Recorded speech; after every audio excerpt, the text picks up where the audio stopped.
Hello, I am not Dustin or Devin, and we will not be playing a game of 5th edition Dungeons & Dragons tonight. However, we will be discussing a game of 5th edition Dungeons & Dragons tonight. Dungeons and I'm gonna woo y'all. And woo. of Dragons. Dungeons and of Dragons. and Dragons. I'm Ross Lee. For those of you who don't know me, I host D4 and After, the talk show that we do bi-monthly for D4. I'm joined routinely by this cast of wonderful players and guests and our fabulous DMs. Tonight, we have almost everyone at the table. Catkins will be joining us shortly. Karina, however, with Karina, who plays Karina, will not be joining us. However, she has said, please tag her with questions. So go over to that Discord, tag questions. Tonight, as you have questions, please feel free to put them in Twitch chat.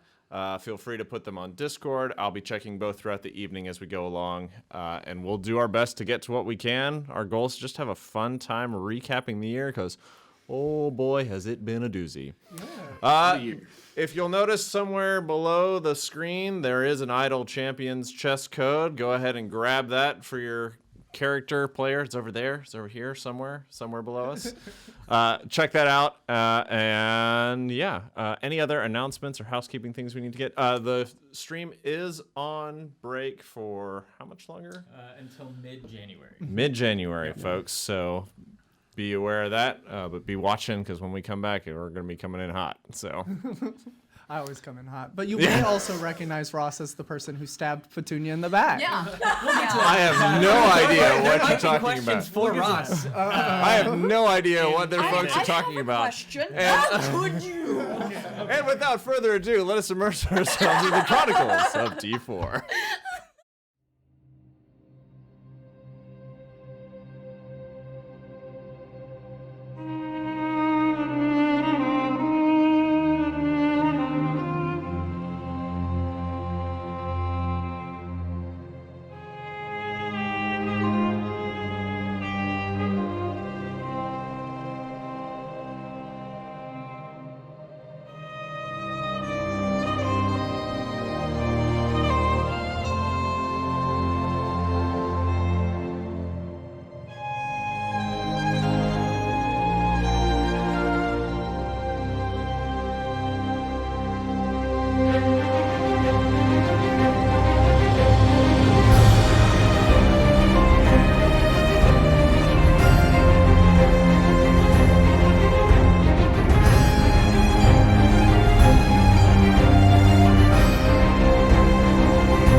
Humble too. And welcome back, everyone.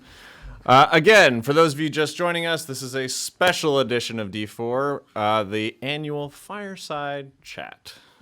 We have a bunch of questions. We have a few questions that people have submitted, but again, please throughout the webcast, feel free to put questions on the Twitch chat or in Discord. I'll be checking both throughout the evening. So, there has been a lot that has transpired this year. Just a wee bit. Starting all the way back at the Star Mount, journeying all the way now very close to Evermeet. And a lot has happened in between. Can I actually start with a question for the DMs? No. Sure. Who hurt you?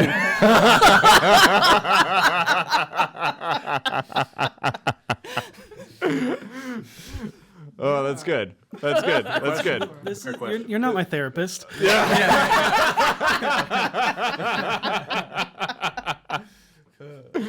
Oh man, that's good. I do want to start kind of stepping in the Wayback Machine. So beginning of the year, we had some longtime players depart. Lauren, who had been playing Orkira, and Logan, who had been playing Boss. Yep. I'm already crying. Hey guys, we missed you. I know. Yeah. What do you all, and I'm going to direct this question to kind of everyone, what do you all think would have been different had those characters been able to... Made it before the first question was asked. Amazing! Welcome, Cat. What would have been different if we just start cheering? Yeah, no joke, folks. People don't know how to. Yeah. Reps and Yeah. To catch you up, the question is to everyone, and we had some long-term players that left us at the very beginning of the year. Orkira, played by Lauren Irvin, and then Voss, played by Logan. oh, okay, I didn't know their names. This is also for the podcast. We don't know who these people are. I'm taking I've notes never right now met because I them. didn't know. And Everything's awful spicy. Yeah, we are starting off a little go spicy. down the line of what was the rest of the question? Yeah, what do you all think would have been different had those characters and players been with the party throughout last year's events? And I'm going to actually start with Goblin. Why? That was, I think the big thing that would have happened for Seisha's point of view is I feel like she would have been able to handle some of the later things that happened to her a little better if Orkira had been around. And I think if Voss had been around, she would have made a different choice when it came to the moment where she had to choose between Pixel and her mom.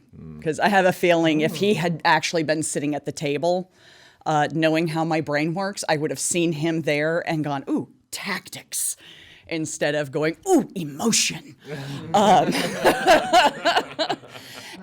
And I think that the vibe would have been very different because, especially with Logan at the table, there was always kind of an edge to every group conversation we had because of Voss's Gravitas. Yeah. because of Voss, just Voss being Voss.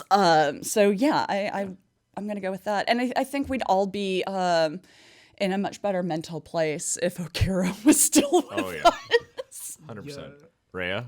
I definitely agree with everything you said, but I would add that the specific tones of the group I think would have started angling both darker towards Voss and compassionate towards Orkira, and there would have been that split that we were seeing between Voss and Harold. We would have started to see that fracture, I think, between the rest of the group as well, as kind of like a civil war, where this team is now starting to unintentionally pick sides in every single conflict or Which side question. would you pick? Because I can figure everybody else, but That's a hard question because Vinley, I think if Voss had stayed around, Vinley would not have been as well adjusted or kind towards strangers in any And of thus these. you would have been a Voss. Yeah. Yeah.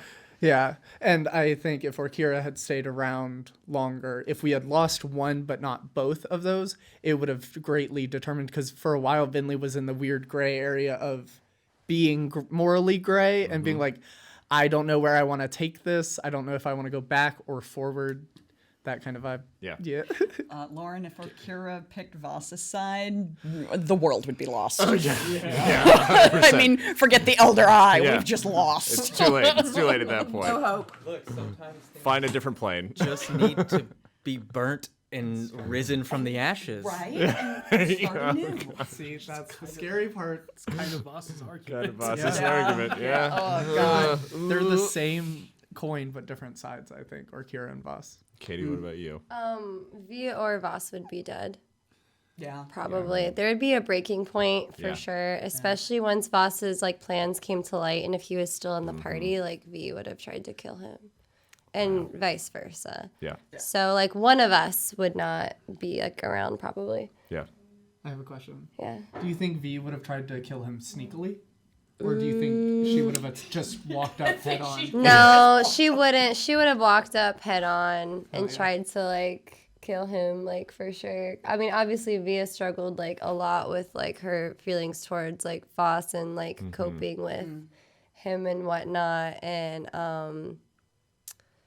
I just anticipate like a particular breaking point, like for sure. It's just the only thing that kind of makes sense for that like relationship's progression to go. Yeah. Or Kira still being in the group, I don't think that would have changed the outcome of you trying to kill Voss. I genuinely think it would have happened regardless of who was in the group. Yeah. So I don't think that would have made as much of an impact on V's decisions. So That makes sense. yeah. Harold, Ethan?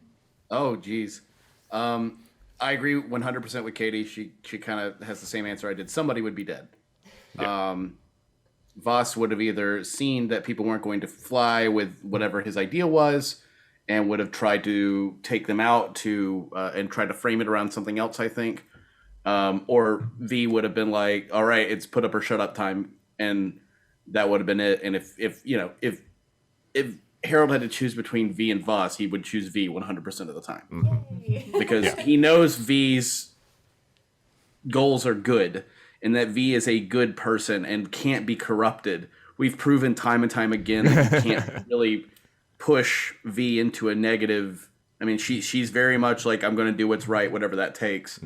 Which kudos to Katie, because that's not the usual character she kind of plays. It's not. But it's really cool to see her so like ingrained into, I'm a good guy at the end of the day, and whatever the good thing is, I'll take it. It's As hard for to play a Akira, good person. I like to think that we would have had less infighting in the group. I think everybody would have been a lot more cohesive. She's just a voice of reason and calm and friendliness. Lauren, of course, is one of my favorite people I've ever worked with. She's one of my favorite people in the industry. I think she's one of the most talented role players I've ever met. And I miss her. I miss her tremendously. And there were so many times that, I would have loved to have seen how she reacted to like Petunia and Harold. And like, I think that Karina really could have used a voice like that to kind of ease her even easier into the group. And all of us everybody can use a little bit of Akira in their lives. Yeah. So I ultimately 100%. Think it would have led to a happier group just by virtue of she's just such a positive light. And I want to make it clear, Patrick Logan's amazing and his 100%. Tension building's fantastic. But there were times I thought to myself, man, he's trying to get me to kill him. Yeah. And I just don't think that Harold's the guy to pull the trigger on that. But V very much is the kind of person to pull the trigger on that. And I was waiting. And if anybody wanted to, honestly, V would be the most justified after years of honestly gaslighting and just being real mean to her. And it's like, I'm a con now. I'll kick your ass. So that's my answer on that. Ray, what would it have been like for Petunia to join a group with them still in it? Oh, I mean, she probably would have got. Did she met Akira at least one time? I think, right? Well, we fought her. Yeah. right. Sorry, I'm. There's a lot to remember. That's not canon either. But well, technically, it's just a dream. But she definitely would have meshed well with her. I mean, Petunia would have eventually seen, I imagine, a lot of the cracks in Voss's moral compass, as it were, because I mean, truth be told, she didn't really have she didn't have a very heavy opinion about him because she didn't really know how deep it went. So I don't know how she would actually handle that. She'd probably, I don't know. It's a good thing. It's a good question because I don't know if she would confront him or if she would try to be a peacemaker. She'd probably try and be a peacemaker. Yeah. That's fair. Devin? I think the answer is going to be both the same from Dustin and I. Is like we don't know. We put the plot line in front of the players, and the players kind of determine what happens from there. And all of the boons and banes that both Akira and Voss brought to the table were very cool aspects that added to our game. but what it would have done to the group dynamic, I think all the players have nailed it. The only thing I think I can add from our side is Logan is so good at making side missions for himself. And for other players, and creating these other plot lines. Like, a lot of the reasons we were in Waterdeep, the campaign for so long, is he just added this underlayer that just political intrigue and all of this stuff that was a lot of fun to add to the story. And those waves continue to ripple out. Just because they're gone doesn't mean that those actions and that story is gone. We'll probably I've never seen a player weave a web the way Logan can. Yeah. It was almost like having another DM at the table. Because every week we ask our players, "Hey, is there anything that you want to do? Where's your have a week of downtime? What do you want to fill it with?" And we could never have downtime because Voss was like, "Every day I have plans," and we're like, "Okay." So I think it probably would have slowed the narrative down a little bit. But again, when they came back to Waterdeep, it was go, go, go. There probably wouldn't have been a lot of time to do those nefarious machinations that he loves to put into the game. With Orkira being here, Orkira, like Karina, being from another world, it was great to have that voice of reason and that light, pun intended, in the party. And perhaps they could have stopped some things a little bit sooner. Absolutely not. I'm not saying you guys did anything wrong. I'm just saying. Better imagining we couldn't have stopped it. I'm just saying having 2 extra people at the table means 2 more minds, 2 more people that can do actions. 2 more hitboxes. Just one. Because 2 more body just pools. one extra. Because Voss was with V on their mission during that. Well, no, I'm not talking about just God's Day. I'm talking about leading Just in all the general. way up to it. The whole arc. Okay. Yeah. That makes sense. But yeah. I mean, like Devin said, it's probably going to be the same, and it's the same. From a behind the scenes technical aspect, knowing that Lauren was going to leave, and then learning that Logan was going to leave, how did you all as DMs handle that news and that going into the year, knowing that those were 2 big milestone moments that you were going to have to navigate with your players and everything? Let's start with you, Justin. Yeah, we knew Lauren was going to be leaving once we got back into studio. We from the get go, the plan was to have her at the table, which was just incredible to have that once again. Because the first time she joined us, she was at the table, and it was wonderful to. And I mean, even the second time she was at the table, and that was a huge episode. That was the one you surprised us. That was it started with Dave at the table as Blaven, and then she she came on in surprise, and that was also the episode that Venley died. Yep.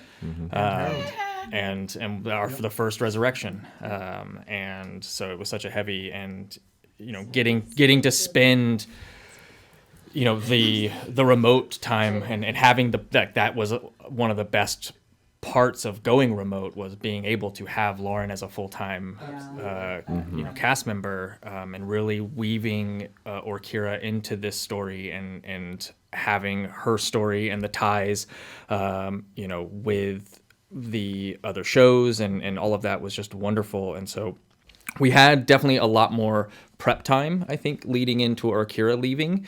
I think the biggest thing was like, okay, well, initially when we were like doing this time weird warpiness from the other show, it's like, okay, there's a year in between. We made it maybe 3 months into that year. But we knew we wanted to send her back to the Plane of Fire, to the Phoenix. That was beautiful.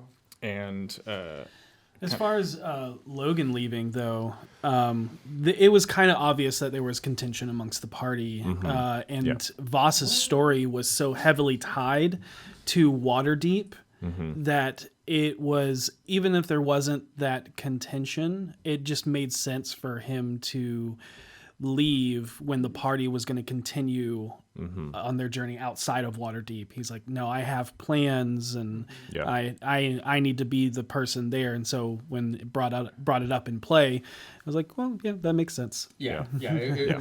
We never wanted it to be forced, and neither did Logan. And it kind of was like when it came to head, it's like, okay, there is an out. It makes sense for me to take this out. Devin and I, behind the scenes, we had planned, and not even planned, but we're expecting that once God Day happened, Voss would stay behind. Yeah. Like we thought that that's when the split would happen. It did not make it to that point because there was a means to take the out beforehand. But yeah, it was 100%. We were like, as soon as they get back to Waterdeep and what happens, what is going to happen happens, like he is going to stay behind. Like because like all of his machinations led to this moment. He didn't have the investment in let's save the world that everybody else did. But also, like, all of his machinations kind of lined up with this opportunistic possibility of Waterdeep falling. And if it would have fell with him still being a part of the party, then Voss would have been like, I have the clean slate I've been working for. So why would he leave? That's too good of an opportunity to pass up in that position. Yep. But out of play, Logan is doing some really awesome things out in the world. He's following his dreams of being a producer and an actor and all of those things. So hopefully we'll see some of that stuff come to the public eye in the coming year. But we wish him the best. Also, Orkira living on the other side of the world, obviously couldn't join us at the table every time. But whenever you want to come back, just let us know. That's great. I'll get the chains to attach her to the table. So she can't leave. Let's love this. That sounded a lot better in my head. Sorry. Oh, man. So there's a lot that happens. And I know that in D4 and After, we've discussed some of the early stuff in the year. We've gone through a little bit of that. I do want to touch on God's Day because that is a huge thing, arguably a very pivotal moment for this show that no one has been able to talk about on D4 and After, and I want to get some perspectives from all of you with your characters and all the work that led up to that moment. There are opinions. Oh, I'm sure. So we're actually gonna jump around the timeline a little bit, audience. So bear with us. So we're gonna jump forward. So you all come down off of the Star Mount, make your way slowly through Limbo back to Waterdeep. Usually, that's how you get home. Yeah, right? that's right. That's normal. Call up That's a standard. lift. Yeah. The limbo. Nice. You come back and you begin to see the signs of what's coming down the line, and you all start putting the pieces together. Black goat. Yeah, there you go. Black goat. And you, So mad. was there the whole time. I want to flick you off, but we're on camera. Stop it.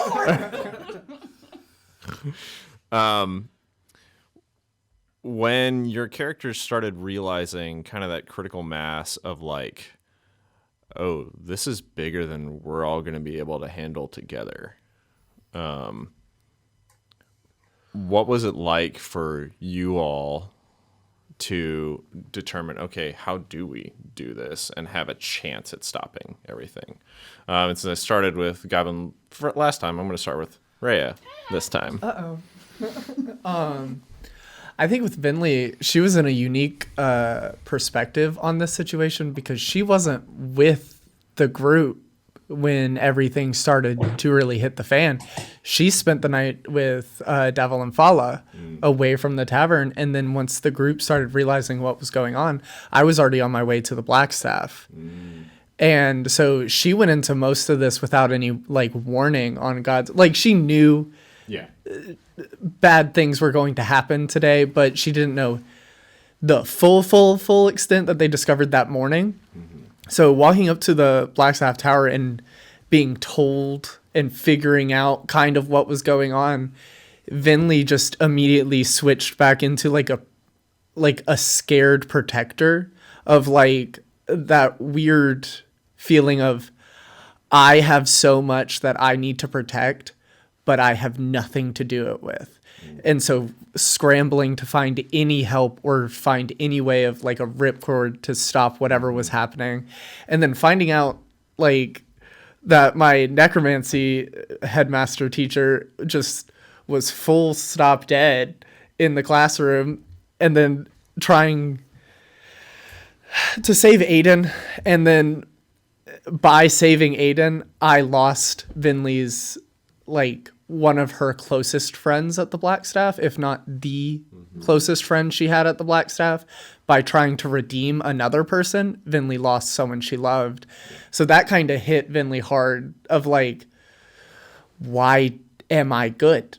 Like, I'm sick and tired of losing things I love by trying to do the right thing. And then watching Vajra just absolutely like hold the fort down like a champ and then immediately get wiped immediately after that. That was hard for Vinley to stomach, and I think she reverted very quickly back to her old like I gotta go strategy, but her character growth allowed her to hold back long enough to do what was good and save as many people as she could. And then watching all of her students get slaughtered, that was just a lot of trauma around the board for her on that day. So she didn't really have a strategy going into it. She was just thinking, whatever happens is going to happen, and I'm going to deal with it. How hard was it for Vinley to flee? Oh, that's a loaded question. Because she is a runner.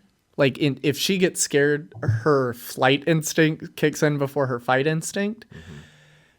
But in that moment, I think she was having an incredibly hard time running away because of who was, like, the people that were standing there. It was like when she tried to run away early into this campaign, and the only thing that stopped her from running away was seeing Seisha. Now, all of those people on that tower, she has a similar feeling towards. And she's like, I can't save you all. Vajra just told me, or Laurel told me to go. Yeah. So I gotta go. Yeah.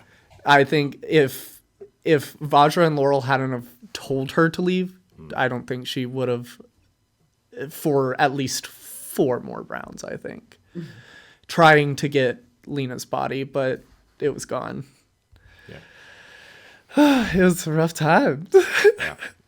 Like God's Day was rough for everyone. And Katie, I feel like to what you've hinted at earlier, like that was a hard moment for V to not only go confront her father to try to save her brother, but Voss was there.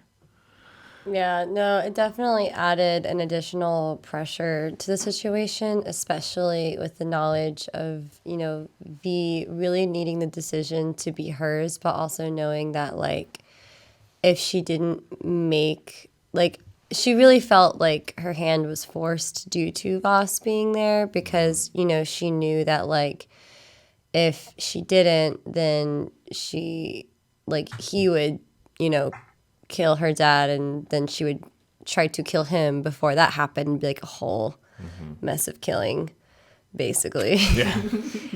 And I think the breaking point for V with making the decision to kill her dad was the fact that he didn't really seem like a real person anymore. Like, he didn't seem to have thought processes that, like, a person would have, I guess, if that makes sense. Like, there was no logic. He was lost his emotional in self. anything. Yeah. And, like, it just got to a point where it was like, I guess any memory she would have had of, like, who he was as, like, a logical person who, like, makes decisions based off of any sort of reason, there wasn't any. And so it became less of fighting a 3-dimensional character and more of a 1-dimensional monster. Yeah. If that makes sense. Was that transformation of V watching her dad slowly become that? Well, it wasn't slow for her because she didn't watch The Descent. He just was. If that makes sense. Yeah. Like, she left home, never really saw him again, and Yeah. then, like, came back, and that's just what he was like. So I think it kind of made, like, who she was thinking he was, like, in her head just wasn't really there anymore. And so that kind of, I think, really, like, added to the whole, like, well, there's no conversation, like, to be had, clearly. So, like, I just kind of have to kill or be killed kind of a thing. Absolutely. Just like you would in any sort of monster fight scenario. You whooped his ass. Thanks. What Yeah, a one-on-one fight was. Yeah. if So- I We were cheering in the chat. Yeah. What was V's thought process in the moments that her father killed her brother? Like, how did, like, if you can vocalize the feelings. V, I don't think V truly anticipated that happening, like, at all. Like, she knew obviously it's a risk in fighting him. If anything, I think V would have thought, like, somebody else protecting her dad would have killed her Uthal. But it was really more, like, shocking. Like, when stuff like that happens to people, like, something that, like, jarring and tragic and everything, you don't really have time to react to it. I know that's not fun for dramatics, I guess. It's more of a real life thing than it Yeah. is like watching it on like a show. You just kind of tuck it away and be like, I'll deal with you later. But yeah, that's kind of how like a lot of like trauma like that when it happens when it's such a quick paced environment, you know, kind of like I've never been to war, but I imagine it's probably similar. You either freeze and don't try to process what's happening in front of you, or you just are like, okay, that's a later problem. Yeah, survive. And like survive. Yeah, it's a difference. I guess it's like instead of fight or flight, there's people where like you freeze, or you just like continue on, I guess. And so V is more of like a continue on kind of person. She's been in enough conflict to be able to have that sort of thought process instead of being like, oh my God, I'm shocked that this just happened in front of me kind of a thing. So I know a lot of V's emotional processing is happening like after the fact, if that makes sense. Yep. A lot of it's internalized. Obviously, V hasn't really been talking about it on the show, but a lot of that's on purpose. Yeah. So, well, it's actually completely all on purpose, but Yeah. but that's how I've been playing this freaking character. I haven't been vocalizing a lot, so maybe I should probably, you know, figure that out. But Hey, something for the audience to look forward to next year. yeah, We should get Dr. B to guest and come therapize all of us.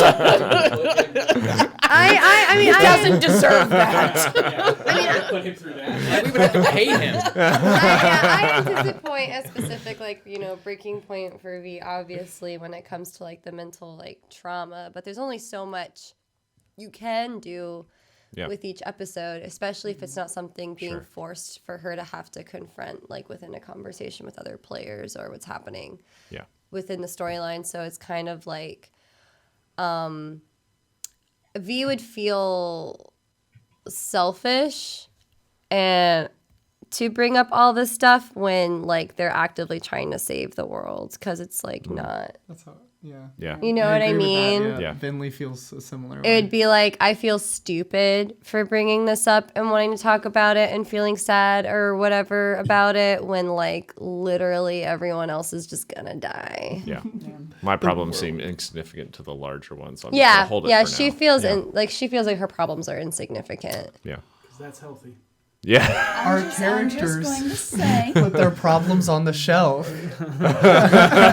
Yeah. just because someone else is suffering too does not negate your suffering. All right, That's your healthy tip for the day.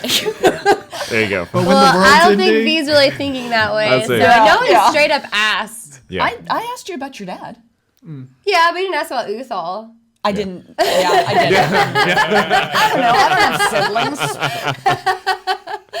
he's not not dead anymore, so he's fine. He's Yeah, fine. it's fine. It's fine. Yeah, It's you fine. just try not to think about it. Yeah, 'cause where he's at right just now, don't think so. just don't think I just watched my brother get killed, had to bring him back. Not gonna worry about that. It's fine. Yeah, I mean, yeah. she did bring him back, and that did help. But it was Yeah. like the process of him dying, and then Yeah. kind of like also the fact that like there is the option to bring people back, like kind of adds a different.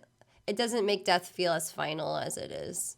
Yeah, Someday we're gonna have that black marble, and it's gonna be It's bad. gonna be it's gonna be a devastating. bad day. Oh, I drew a black. I drew You a black drew and a two. green. Yeah, You drew a black and a green. That's right. You have to pick Whoa. the green. Potion. Yeah. Yeah, Yeah. I Yay, love, advantage! yeah. I love the juxtaposition though of V in the first fight decapitating a Kinku. Yeah. And then immediately throwing up and stop fighting, dropping their weapon, to flash forward to the 2 months into the future canonically. A little longer than that. I think little it's like longer 4, but Uthal still not a gets- long time. Just run through by her own father, and instead of reacting in any way, she goes, "Okay, I'm literally going to kill you now." yeah. Yeah. Yeah. Ethan, speaking of death and murder, Ah, there was a lot that happened that day with both you and Ray, with you as yeah, well. I feel like Ray and I can answer this one together. yeah, You want to know 100%. what planning we did? I'll tell you what planning we did. Our So- planning was every NPC on Earth can die on this mod as long as the two of us walk away. That's the winning condition. Because if something breaks this couple up, it's over. Like Yep. we don't tell just them wanted to that. both make it out, Yeah. and then I almost didn't. Yeah. Yeah. We talked at length about how we were going to use portents, Yep. how we were going to use all your divination. Yeah, we looked over my spell list and was like, okay, what do we need? And then we talked about which NPCs we'd let die first.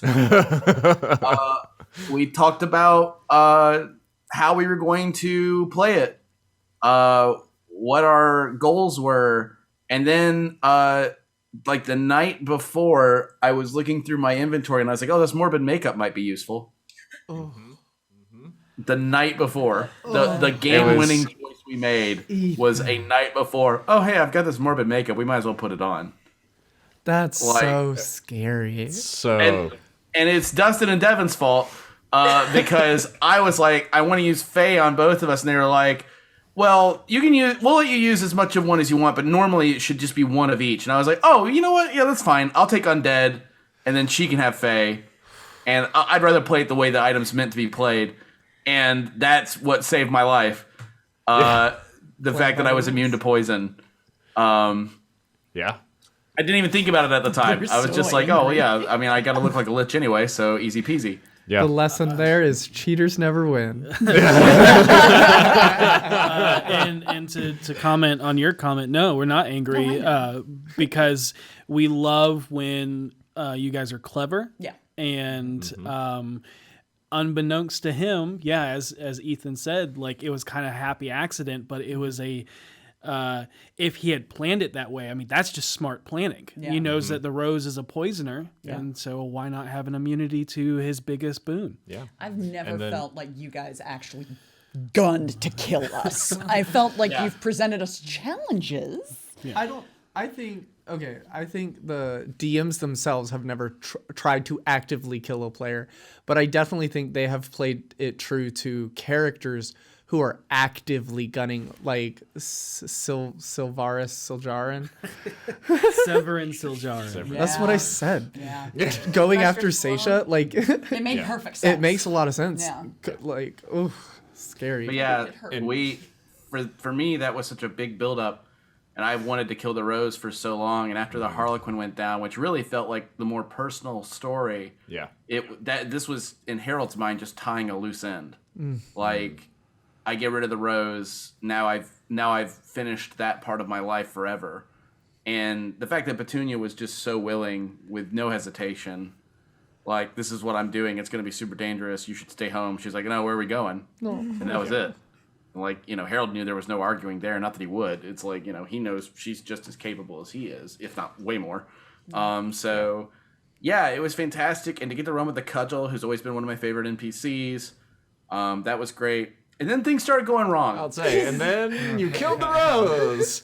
Yeah. And then, Well, to be clear, I don't even think Dustin and Devin were prepared for how close they were to not achieving their goal.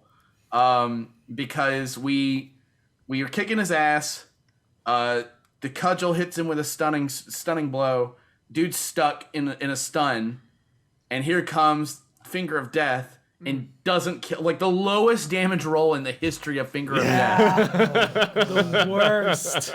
And I knew, judging by their reaction, that they were panicking over something. And I was like, I was trying to put together. I was like, what did they want out of that? What was it that they didn't achieve?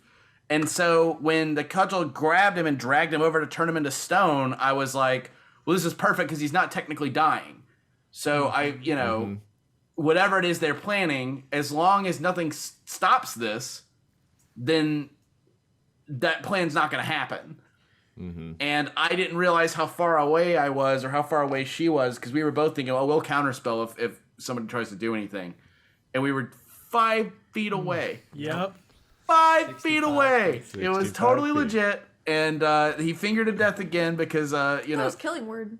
was it Killing Word? Killing Word was the final Yeah. one. Yeah, that was the combo that we had in place, and that wasn't Manchun trying to cause the Yeah. catalyst, because He Manchun looked just as didn't know. surprised as everybody else did. He was Yeah. like, Yeah. oh, fuck.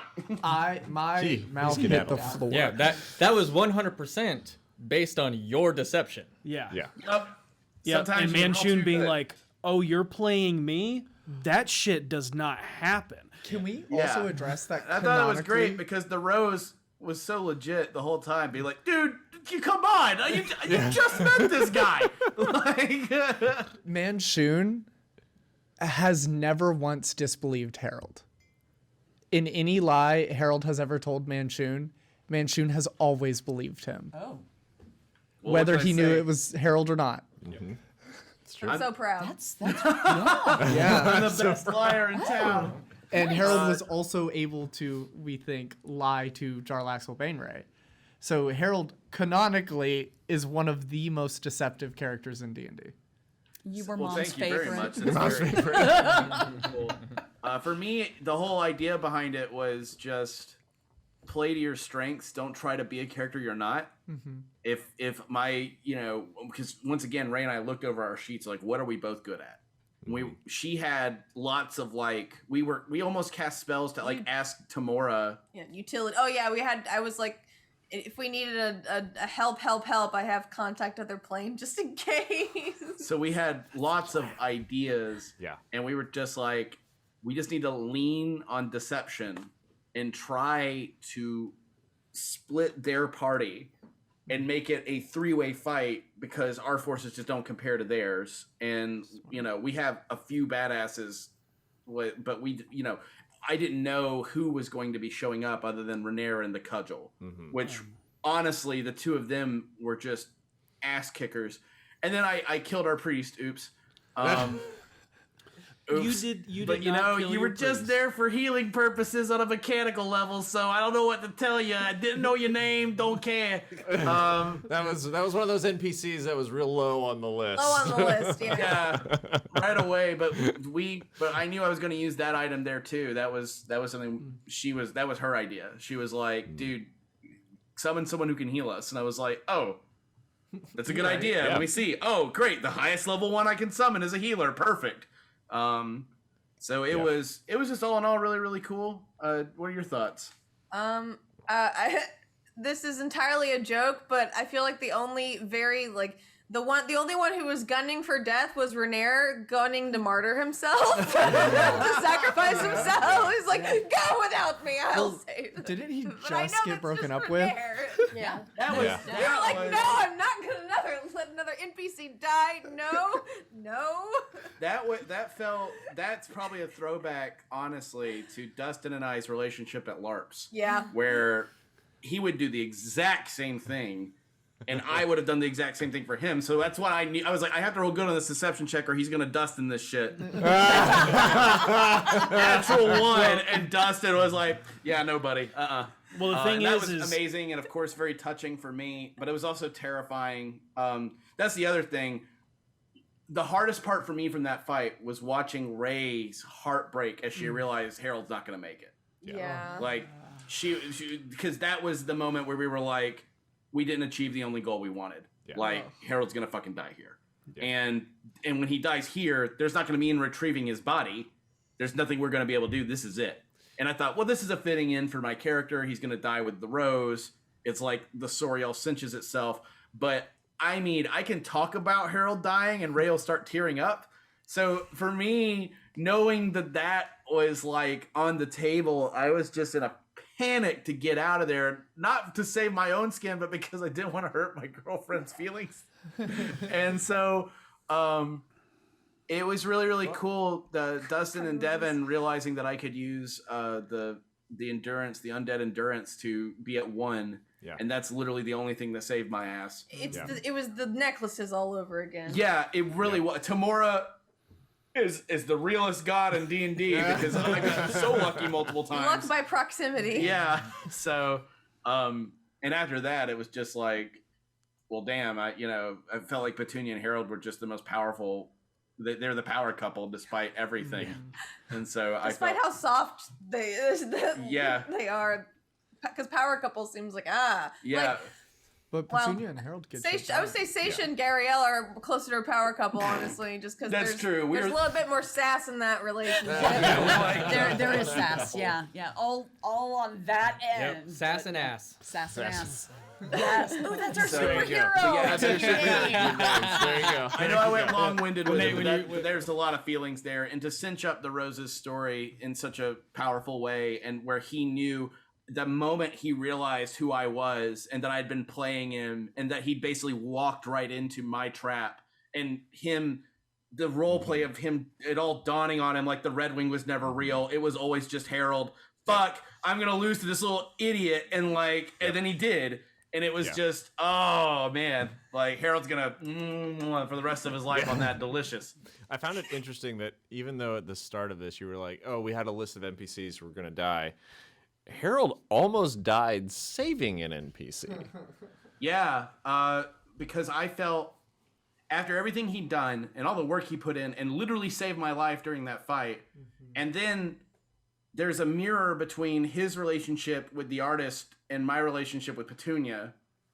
Harold was just like, I can't leave her to lose someone again.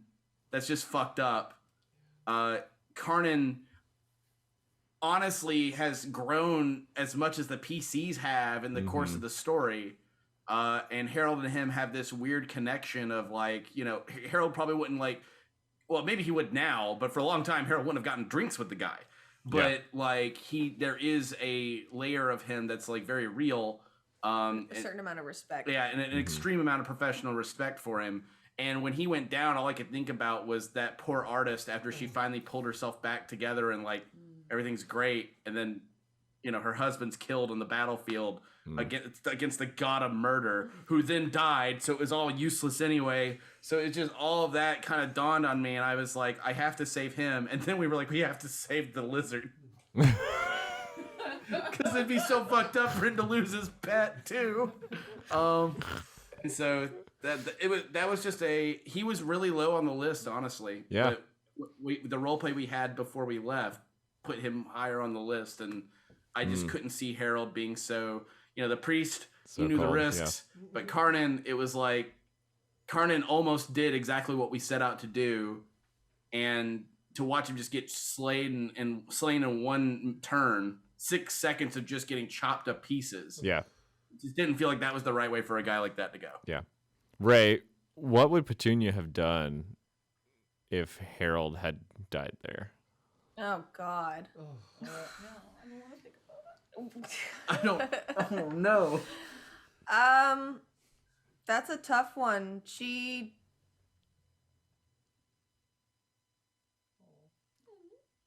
Then she probably would pursue. She might have pursued cleric even sooner than she is now. Just because that kind of loss that would have been that would be the first loss she's really ever experienced, because her whole family's alive, contrary to many a D&D backstory.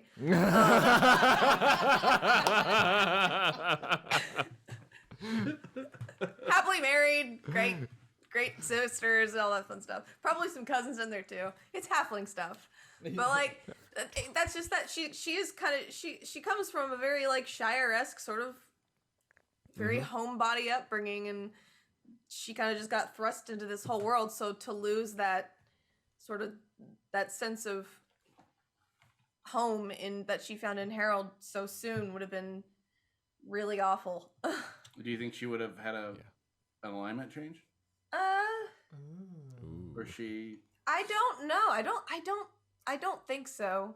Yeah, I don't think so either. Because, and it probably has something to do with the source of who would have killed you. Because I mean, if it had felt like a sense of injustice on some level, I mean, like as in, like there was no you can't reason with the god of death or them. You you couldn't have done anything to do that. But so I don't think she would have really morally changed. I think she just would have been a little less peppy, a little less, I guess kind of what makes Petunia still the way she is, I guess. That's a very hard question to comprehend, honestly.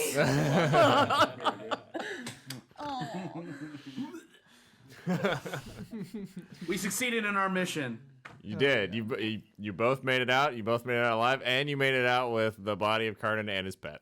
So damn right. And Rainier. And Rainier. That was Rainier. He was top of the list. Despite Rainier's best efforts. Rainier was top of the list, so when he went diving in, we were like, no, you dumb fuck, no, we have a list. Rainier was not there to become a martyr. Rainier was there. I know. That's why I prefaced it with a joke. And obviously, it's a joke. He was there to be like, oh shit, my friend is in trouble. I'm gonna pull some aggro so my friend can live. Yep. Yeah, and then as soon as you were good, he was like, now I'm out. Deuces. See ya. His mission was complete, and he's like, now we gotta go. Go. Goblin. There's a lot. Look. For Seisha. How did your flavor of fucked up go? Oh, it was a swirl, let me tell you.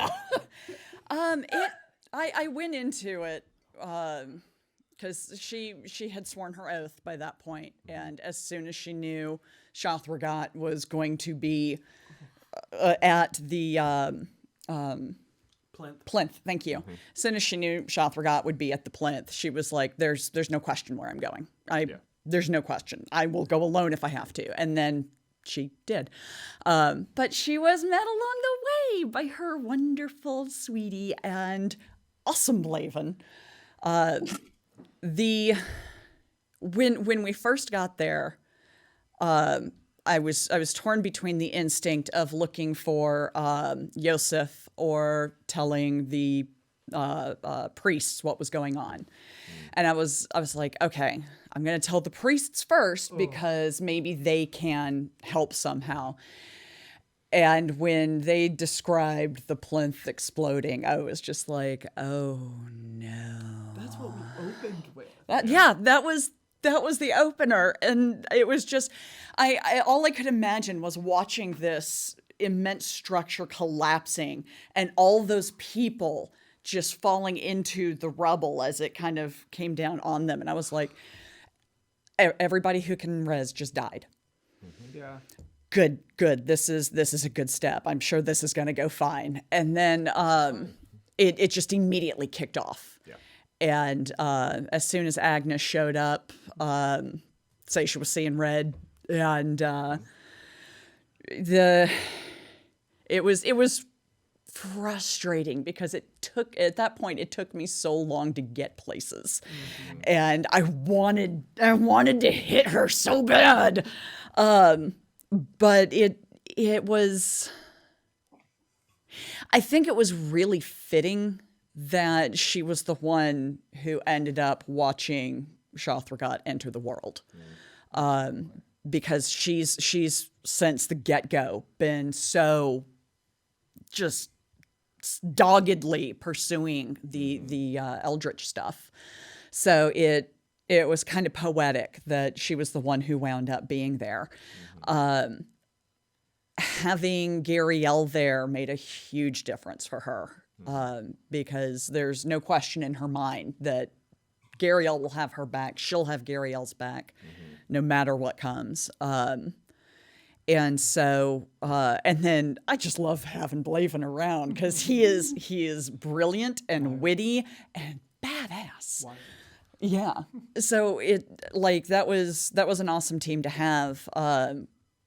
We came close. I like to think we came close with that fireball, and curse Agnes. She figured out a way to get around it, and that then turned everybody in the square into abominations, and that she was not in a good place to begin with, and then she went through all that, and it just Agnes? no. It's just so traumatic. Glad to know where your heart is. You're not No, even it was- sipping your drink. You're Someone's just gotta trying to care about pretend you're hags, not right? laughing. Hey, Hags. I don't know. She used to be a regular hag. Regular hag. Hags have feelings too. Make a new T-shirt. Yeah, I now have a special love for hags after this game. I hate them. I hate them so much. Love to And hate. when just a quick side story, when I was at D&D in a castle, they had these scrolls hidden around the castle. And you could bring them to your DM to get little in-game benefits. Well, I found one, and it said, go find Jeremy Crawford and give him this scroll, because he was there that weekend. That's a wild sentence. Yeah. So, and he would give me a customized curse or blessing. And so I went and gave it to him, and he fills it out. He thinks for a few minutes, he fills it out, he hands it back to me. I look at it, and it turned me into a hag. I was just like, Jeremy. this is just rude. But yeah, it was just like pouring lemon juice in a wound at that point. But it was all poetic for my mind, and I went into that fight thinking there's no way. There's one, and then we found out 3 people trying to stop an eldritch evil from entering the world when everything's already planned out. She went in thinking this is a losing battle. I'm not leaving this fight. But at least I'll have tried. Yeah. So. Wait, you That thought fireball almost did it. Wait, you knew it was a losing battle, and you still were like, "Oh, we're gonna fight it instead of getting on the boat." Yeah. Absolutely. No. That was the cult guy. the one with the flint. And Okay, he jumped okay. me first. I just want. You could have still I run seem to remember a away. description of you turning your horse After he attacked towards me. him after No, he he had attacked me showed up. first. Yeah, I floated into the air and the No, horse I had to steered that make- direction, I think. I had There to was make a a choice. wisdom saving Yeah, I think throw. There was a choice, I and think it there was was a made. choice there. I had to make a wisdom saving throw. I That's don't how get he announced angry his about a lot presence. of stuff, but I was angry about that. That's I was just like, his face. I am We'll have to go not back and watch. okay. Yeah. I had to make a saving throw, and then he lifted into the air, and I turned because he's on the list. So, Dustin, Devin, obviously there was a lot that you had laid out to the players in preparation for God's Day. Little breadcrumbs of things that information they could gather, potential things they could have done. What could have gone differently, if anything? And was there anything that they missed or anything more that they could have done that would have changed God's Day? Okay, so I'll start from a long time ago. So when they saved Yosef, they brought him back and was like, "Yo, Mama Uwe, what's up with this kid?" And they were like, "She's like, something's really weird with that kid because I'm getting no readings on him." Lo and behold, he was a goat, not He was a kid. kid in He the was a sense kid. of a kid. He was a goat. He was a Yep. goat, not an actual child. So that was that problem. Also, he would take Pixel on top of the roof, and they would spend all night staring at the stars. Why are they staring at the stars? No one looked into that. Yep. Oh, I remember that. Yeah, and Kara was like, "It's really weird. Every night I find them on the roof or at a window, and they're just staring up at the sky." To her about it. Yeah, and Pixel brushed it off. Yeah. I found Because- Little snot. Well, Pixel at that time was being. She was charmed. Yeah. Yeah. I really think she thought Yosef was her bestie because it was a goat. But anyways, so that was the first time. Then you guys met a turtle. Who, as right after you left Waterdeep, and he worshipped Sol and Selune, the sun and the moon, and you saw, you didn't look into the back, but in the back there was a small orrery, and that would have been the first time you got the clue of, hey, something weird's gonna happen. Oh my god. Yep, but you guys didn't interact with him or find out, go down. That was just, and then there was always, every time you guys walked into the Gond, we would say, and you see this massive orrery of all the planets and blah, blah, blah. Like all of these things that we put descriptions in, just like, are they cool descriptions? Yes. But are also the descriptions we put in important? Most of the time, yes. So those were all of the clues leading up to that. There was also notes in newspapers like, hey, all of the high priests of every church is going to be at the plinth on God's Day after they had already stopped the Harbinger killings. To go into answer, could things have changed? Yes. They already forced the Cult of the Eye, working with the Unseen, to change their plans of the unseen killing ritual of the Harbinger, for them to be like, how else do we do it? Oh, we'll just kill them all at once in a single ritual instead of a compiling one. We shouldn't have solved that crime, huh? It would have pushed things faster, and it would have changed things. But another thing is that is it possible to have killed the hag? Yes. Would have been extremely hard. Also, yes. Stopping anything that could have happened if you stopped the summoning of the gods, you would have weakened George Forsworn because he wouldn't have gained their power. Yeah. Now the end game is a lot harder. If you would have stopped the summoning of Shothrgot, the BBEGs change, and the BBEGs would have become the Dead Three. Interesting. Yeah. So that's why those two plot lines were going simultaneously side by side. Is which one are you going to play to more? And you guys kept going back and forth, which hurt you in the long run. What would have happened if we stopped both? I don't know how you would have done that. Whichever one got through the cracks. Kill the goat first? The goat kid first? Yes. Would that have brought Shothrgot out, just killing him outright before? No, because there had to be the Harbinger ritual of taking the souls of the, because things that you learned about Shothrgot is Shothrgot and the Elder Eye basically hate all of their gods, and so killing all of the head priests was basically a big middle finger in defiance to all of the other gods and weakening them in their presence in Waterdeep, and so using that power in the ritual. Yeah. If you guys would have stopped everything on God's Day, good GG? campaign. Yeah, GG. Good campaign. Cool. I mean, I Wild, guess. honestly. GG easy. Yeah. New BBEG, Voss. I'm not convinced he's not actually the BBEG. Actually, maybe Manchun. Yeah. Maybe Oh, yeah. Manchun. I could see that, yeah. Maybe Manchun. It would probably Drag that Manchun twink. Because Manchun's plans, which were separate from both of those plot would lines, have actually fully gone off. Yeah. Come to fruition. Yeah. Horrifying. Because he was always interested just in Waterdeep, right? Yeah. Can we make requests to like kill certain people before the game ends? Because I got a list. Look, I don't know. It all depends. I can't. In line, take a number. Did I miss anything? Every villain is lemons.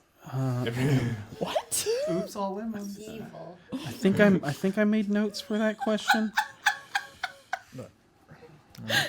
That's so non sequitur, and I love it. No, that was the other question of plot Villain points. is Yes. lemons. I think that answers Yeah. everything. Right? Did I miss anything? I don't think so. Yeah. Sounds about right. So God's Day was a lot. God's Day was like every single plot line that we had put in place Yep. coming to fruition. Yeah. because everybody was being manipulated.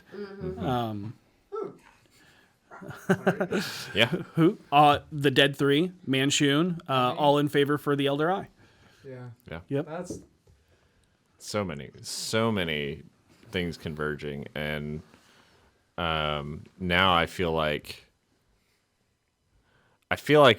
the what's happened after that has been kind of the calm before the storm on some level. Everyone, because you had a heck of a time trying to escape the city, meeting Severin Siljarin at the docks. Yeah. Where we'll have to go back and double check if it was initiated, was it a win? I had to make a wisdom saving throw. And then I was like, what? And then they said, you see a white holly mask. And that was when I turned. Because I knew, oh, he just attacked me. Oh, it's him. So if I had seen him and he hadn't attacked me, honest talk, I would have gone after him anyways. So, Yeah. sorry. That vengeance. Yep. vengeance. Yup.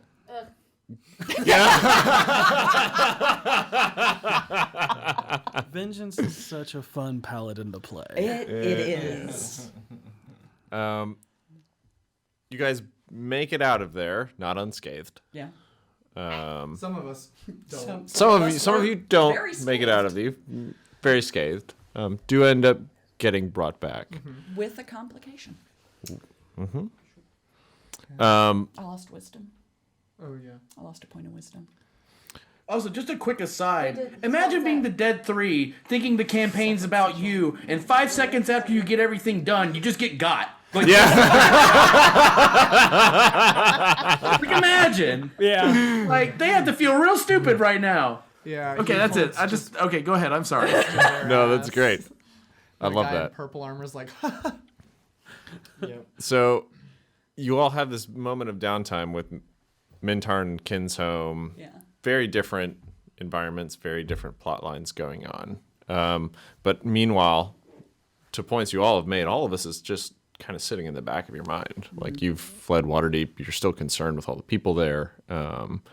How is it for your characters knowing that your home city is going through such a struggle, but that you have to move forward with the direction you're going, and you can't go back right now? And since I've gone down the line a little bit, Katie, I'm going to start with you this time. Gosh. Can you like rephrase that question though? Yeah. So so if as you all are moving forward, that's what happened at Waterdeep. What happened is looming in the back of your mind. You still have friends back there. What is it like having those moments of respite in Mintarn and Kinsom even, but knowing that that's just kind of sitting in the back on the back burner, just always there? I guess I would say like anxiety inducing. It's more like that thing where you're like really anxious about something and you feel the need to like control it, but you actually can't do anything to control it, if that makes sense. So it's like if you've ever had something happen in your life where it was like such a like huge, enormous thing and you just feel almost like you want to do something to help so bad because you're very passionate about whatever it is, but you feel completely like helpless to actually being able to do anything to help it, is how it feels.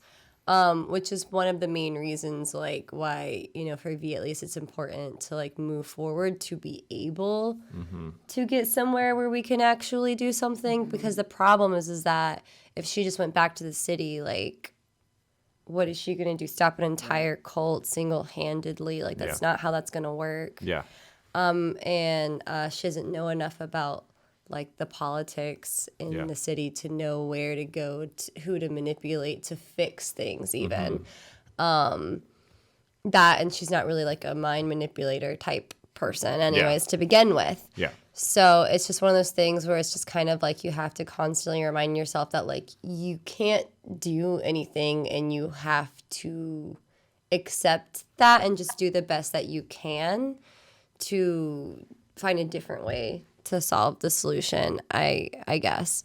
On top of that, there's there's the personal things she's, you know, like repressing and stuff by just trying to like drink and like have a good time and all that kind of stuff. So it's like a form of like mentally like running away from like your anxieties and like depression, when you just have to constantly remind yourself that you can't do anything about it, and you have to assure yourself that you're doing the best that you can with what resources you have.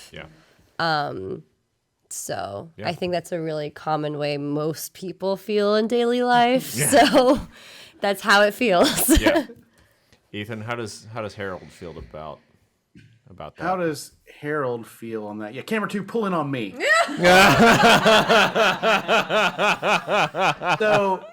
So yeah, it fucking blows. Of course it does.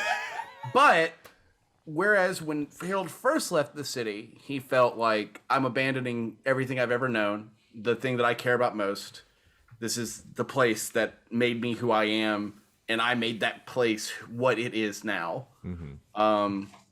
I made up a damn gang, and it worked.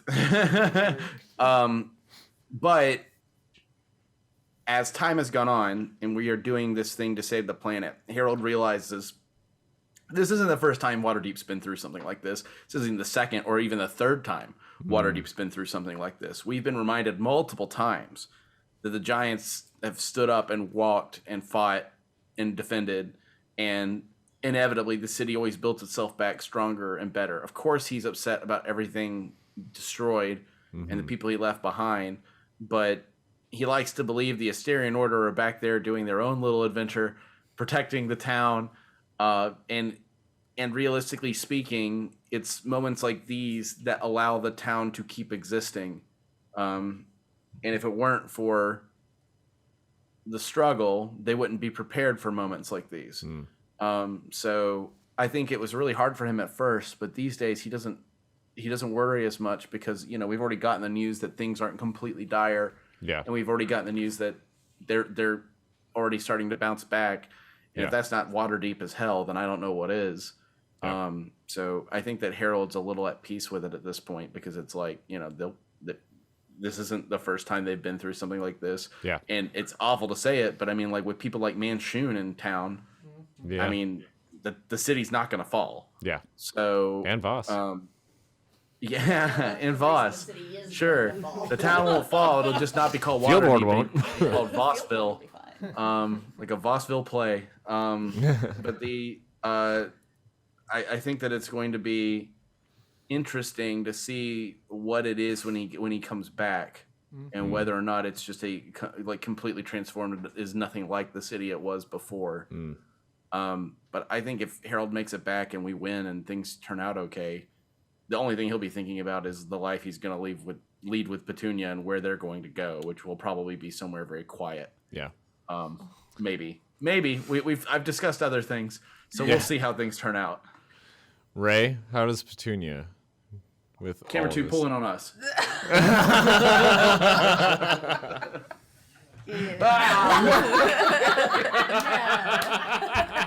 For those at home, Bailey just said no. Love you, Bailey. I think for her, I mean, she hasn't been in Waterdeep as long as like Harold or V, but it is kind of like the home she made. It's like, you know, it's the town you go to college to and never leave afterwards, right? She made her life there, and then her what she assumed would be very ordinary life that did not turn out to be very ordinary. But kind of true to her halfling nature, she's just kind of rolling with it. She's like, okay, I'm meant to do something else now then. I guess we're going to do this now. And it's almost like her luck and unluck has given her, ironically, like a faith in the universe, also in Timora, but she's like, everything will balance itself out, whether she is on that side or not. But you know, nail halfling culture. You nail that. Well, thank you. Yeah. I'm a halfling at heart. That's true. So Seisha's not doing well. And her opinion was basically, well, that sucked, move on. She doesn't really have any concern or grief that's weighing her down as far as Waterdeep goes. She's got other shit that she's concerned about. She does worry about the Doom Raiders. But beyond that, she's just kind of like, yeah, that was a city I lived in for a while. Sucks that it got destroyed. We have bigger things to worry about. So. Rhea? I have so many complicated feelings as Vinley about this. I know, because Vinley's one of the oldest characters. Not only that, but elves live a long time. She's seen horrible things happen. Not necessarily first person, but like she has lived through Storm King's Thunder, Rage of Demons, this entire spell plague. Like she's lived through all of these events.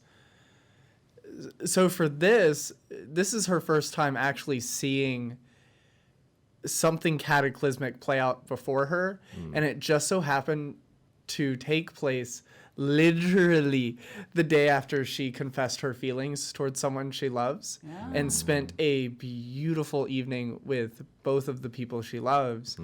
And then literally everything fell apart right in front of her, and she immediately had to leave them both. And all of the kids she's mentored, like Vinley in one, like within how long was that combat on God's Day that Vinley had? 30 seconds. 30 seconds. In 30 seconds, Vinley watched her life crumble in front of her and then had to make the realization, oh shit, my new home, the one that I've built from the ground up with my friends, is now gone. Yeah.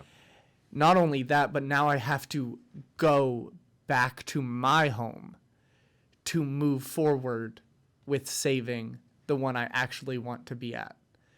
Because in Vinley's head, yeah, she could stay at Waterdeep. She could stay there. She would be very helpful protecting the alley. And she would love to stay with Davil and Fala and Pixel and Declan and everyone in the alley.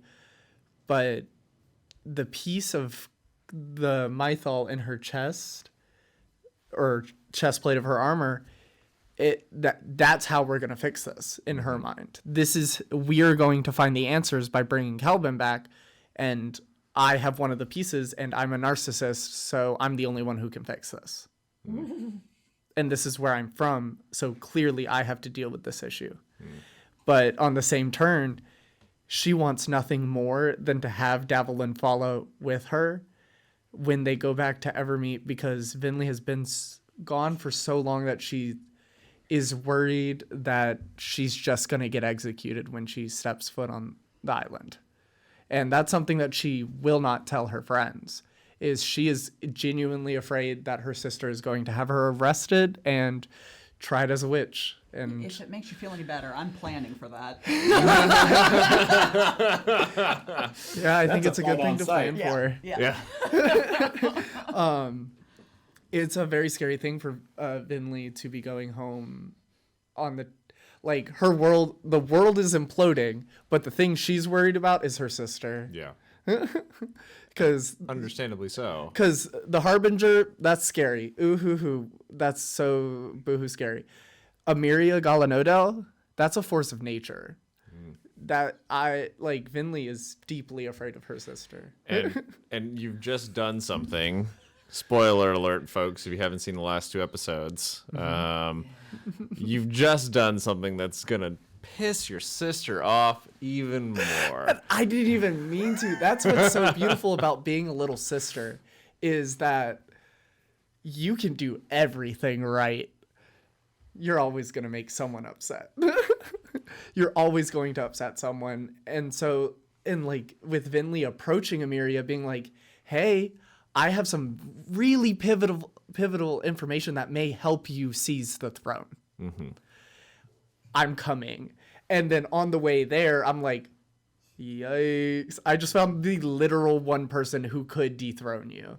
Because in Vinley's mind, Amiria is sitting Pivotal on the throne. information might not help her seize the throne at this point. Yeah, But Maybe she should have been a little more warm and welcoming, and things might have played out different. Yeah, she's trying to show off with sending birds. Yeah. Who Who does that, honestly? And a falcon? Send a paper bird like a real person. Who needs these real birds? Everybody knows real birds are fake. They work for the druids. Work for the clone or the master lords.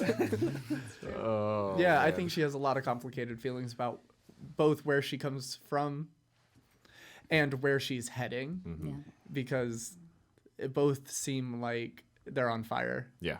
One just simply doesn't know they're on fire yet. Yeah. Sorry. But we're going there, so it might end up literally on Oh, fire. I have no doubt. Yeah, I feel like that's a trend. I mean, yeah. Been in Waterdeep for like 3 months and the whole place blew up. Yeah. We have a history. I'm not doing great things to dissuade my people from believing that I am a horrible person. Yeah. We actually have a response from Ellie about Karina on God's Day. Ooh. Let's hear it. If you want to go over that. Yeah. I totally lost the page. There it is. So Karina says, or Ellie says, on God's Day, Karina had no idea what to expect and really was just desperate to save as many people as possible, no matter how. Afterwards, she felt immensely defeated because she wanted to do more, and she initially felt very on the outside of the group because they're the heroes of the day, when back home she probably would have been one of the villagers that died. It's a lot to reckon with. Great answer. That's a cool realization to come to in like post-trauma clarity. Yeah. Is realize Post-trauma. Sorry, this is my post-trauma clarity. I'm stealing that. it's realizing that I probably shouldn't have been standing there because I would have just been one of the ones who died. Yeah. And then after Karina disappeared in a flock of ravens, which we learned was actually sent to the Raven Queen, where Karina was a bit antagonistic to the goddess. Yeah, just a bit. That's But how you get things done with gods. But she didn't die. that's true. But as So that's a success.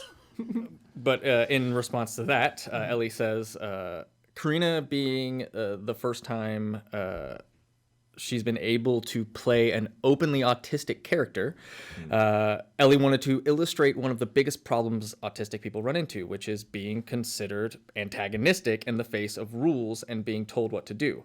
Autistic people rarely can follow a rule without a why. So we need to know why it's a rule. What is the context? Autistic people tend to be very adverse to blindly following.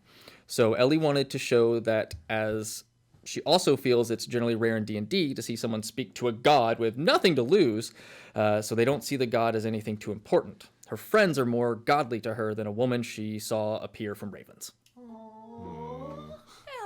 Ellie, That is sweet. I'm gonna cry. Do it. Right now. Your anguish sustains me. I started crying.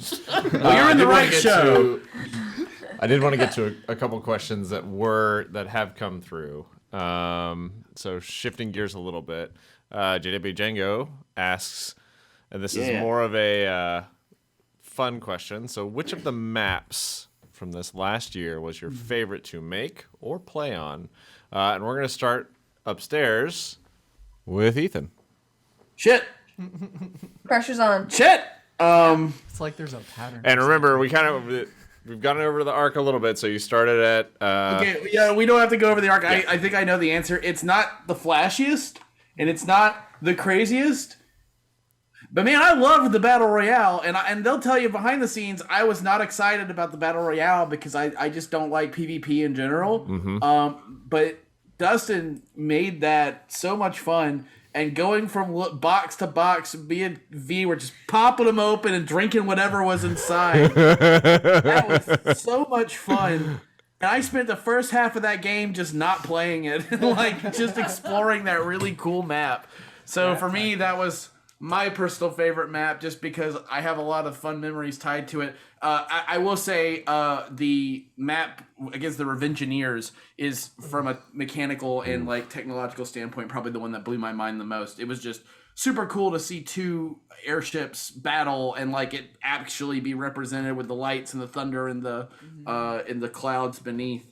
That was super, super cool. But man, Dustin, kudos on the battle royale. That sticks with me. It was so awesome. You want to talk about that map? Yeah. They're sitting over here snickering the whole time. Yeah, that's hilarious. That's your favorite because I literally threw that together in 30 minutes. Nice. Because originally that Sunday was going to be the part 2 of Labyrinths and Leviathans, but Goblin had fallen under the weather and wasn't feeling well, and so at the last moment we were like, okay, well, let's just do a remote battle royale for fun, and I literally went into the storage room where we have all our maps, and I went, fuck. What am I gonna do? And yeah, I literally just threw it together and was like, all right, well, let's just make an amalgamation of the larger maps and like things that they have experienced over the year, and even like some of the past year. And yeah, literally just kind of just threw it all together and was like, yep, that'll work. Boom. Love it. Awesome. It was, That was brilliant. amazing It was because great. I always get to things very early.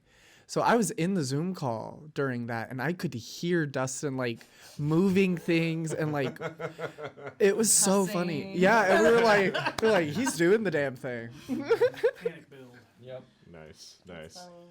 Ray, what about you?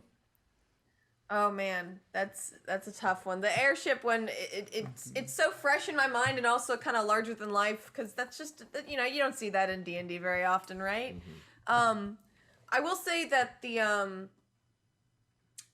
one with us leaving the docks was really interesting. Yeah. Because there was like, and maybe it had to do with the lack of, I guess, walking space. You had to go go up the ship, go down it was like, it made me think a lot more about where I was walking. Very Petunia thing of me to say. But, yeah, Nice. it was just a different, I just had to think differently. It was interesting. Yeah. Goblin? I flat out have to say the airships. Knowing that you guys built those ships from scratch blew me away. The technology you brought into it with the lights and the clowns was incredible. The detail on those ships. I wish you guys at home could see them in person, because I know not all the details you guys do carry through the camera. And the stuff like notches in the wood, it just blows my mind. You know what? What? Dustin and Devin actually do D4 map tours that you can look up yeah. on our YouTube channel. Yeah, that's true. Yeah. We need to do those for the ship. Yep. There's a little bit of a backlog for this. Yeah. And I'm going to have a controversial yet brave opinion and say that I don't like boats. I think they're ugly. So my favorite hot take. Boats are ugly. But my favorite map was probably the Limbo map when we were trying to like make our way up to the center while the blue bears, the blue Bear tribe yeah, barbarians. the revenants. Yep. When they were also trying to crawl up and all those environmental effects and chaos things were happening. And I don't know if it was because I have such like sentiment behind that map because Vinley was going through a lot during that map or what. It was just a beautiful map. And there's another one that's on the tip. Oh, I don't know if it was in this arc. I don't think it was, but I have to shout it out again. When we fought the Ice Wolves. Oh, that was a beautiful map. Yeah, that was a long time ago. That was when Hope guest starred. Yes, Yeah. it was. No. Yeah. No. You're wait. talking about the dog book part 2. Yeah. Oh, Yeah. I surely am. That is that a was beautiful not map. this season. No, So no. boats are ugly, and I like snow. Thank you. Katie? Yeah, I'm actually having a hard time remembering like which maps. Where It's all blurred. I love every single map that involved dry ice.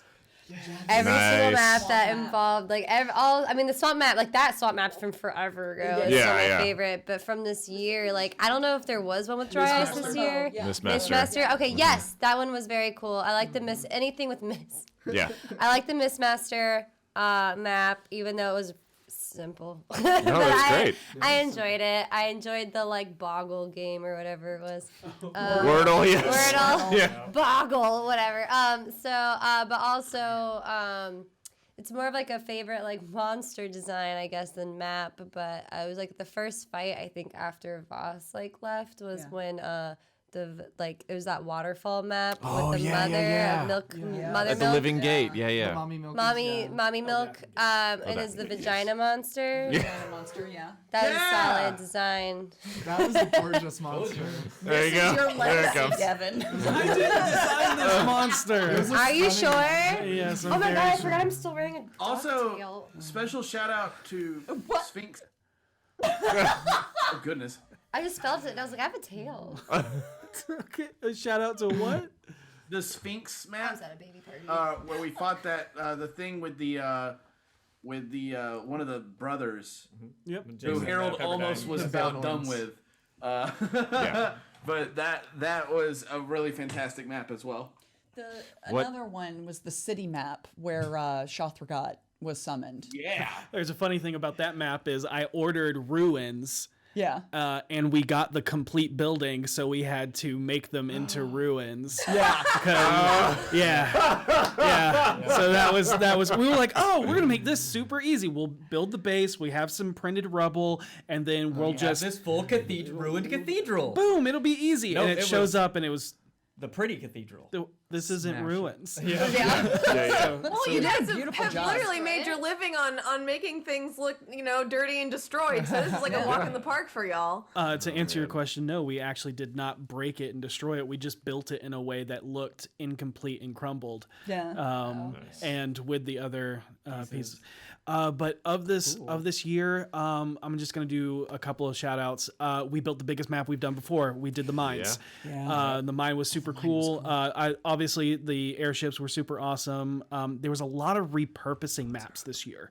Instead of rebuilding some, we were just like, that was really cool to just take pieces and throw them together, like he did the one shot. But also anytime there were planes, we're like, oh, we got all that. Boom, grass. Things, boom, build it together, throw some buildings on it, purple worm comes out.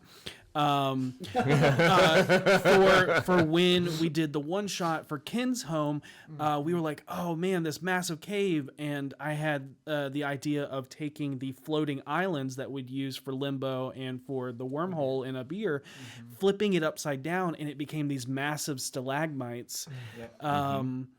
And what else have we done that was super cool? The Ziggurat map as well. With the Ziggurat was very simple, but it was cool. It was simple. The waterfall Beautiful. map was one of my favorite ones to do. Because of the multi-tier waterfall. Because we had done a waterfall once before. But this was the first time we had done multi-tiered waterfall. Was the body dam this year? No. Okay, I couldn't remember. But no, that was also not this year. Continue. The Mistmaster map was simple in design, but it was one of the most complicated builds because there was a lot of math that went involved into it, because it had to be perfect in making the triangle and making the cutouts of the bridges. It had to be an equilateral triangle cut from a square piece of board. And then there was also a layer effect because we had the bucket in there that held the dry ice and all that kind of stuff. Shout out to V almost dying. And being saved. Because if you fell into the mist, you were you turned into nothing. That's so. Terrifying, right? Speaking of permadeath. So super terrifying. You were surprise. Everybody's nothing but an illusion, and you turn back into mist. And the Wordle one was fun because it was a puzzle and a combat built together. Also, Sorry, I called it Boggle. How dare you? The theater. The theater was very simple, but the theater was fun because even though it was 1 versus 5 or 6 people, I forget what it was, you guys having all the traps turn against you, but then you guys working and either succeeding or escaping and stuff like that was super awesome to see. felt like That was the Saw. cool part about that map was Yeah. Oh yeah. That felt very The Saw. Harlequin one. Yeah. I liked Yeah. that one a lot. And I was like, me as the player was like, you're not supposed to go through the door that has your thing on it. But I was like, how do me as V like know that? Yeah. I was like, I don't want to do it. Are there any maps I missed? I'm sure a lot. Yeah. I feel like there's been quite a few encounters this year. Monster shout out the Megalodon. The Oh, the shark. Oh, yeah. yeah the oh my god. Yeah, it the goes to Harrow. show how dedicated they are. did like literally nothing. I actually did nothing that entire fight. I didn't hit a single thing. V was living out her dedication. real fear of water. It's And like, not being able to and swim. it's even more canonical. V hates water. The Yeah. aboleth. We had the aboleth fight. That was that was a repurposed map. yeah. Yep. That was a super simple one. That was 11 abs on that How thing. clean the worm map was. Oh, the Oko's farm? Yeah. Yeah. Yeah, that was fun to make the wheat and the grass. Yeah. V's dad's estate was beautiful. Yeah. That was good. That was a WizKids building, but and then us making the backyard Yeah. the very nice. Manicured. Yeah, Estate. lots of stuff. Yeah. Yeah. There was a Go lot. watch the episodes again. You'll see the maps. Yeah. I think the flower garden that you did. Oh, for the Blackstaff Tower, Tower. using the WizKids Tower. Yeah. But anyways, yeah. So I know that one other thing that often goes along with these maps is that usually, or at least sometimes, there are guest players associated with them. We've had a lot of guest players this year. I think this has probably been our heaviest year of guest players, maybe. I want to say so. It's really close. If it isn't, it's really close. Maybe first year. no, last year because Yeah, we were 2020. remote, so we were able to. That's fair. That's we fair. were That's fair. Able to, I guess 2020, yeah, because we were able to have Todd and Megan and. Yeah. Did we have a bunch? Maybe we didn't have. We didn't have a bunch. We had Orkira the whole time. Yeah. Yeah. I don't know. Yeah. So you guys, there have been a number of guest players at the table this year. A few returning favorites, some new faces. Yeah, no.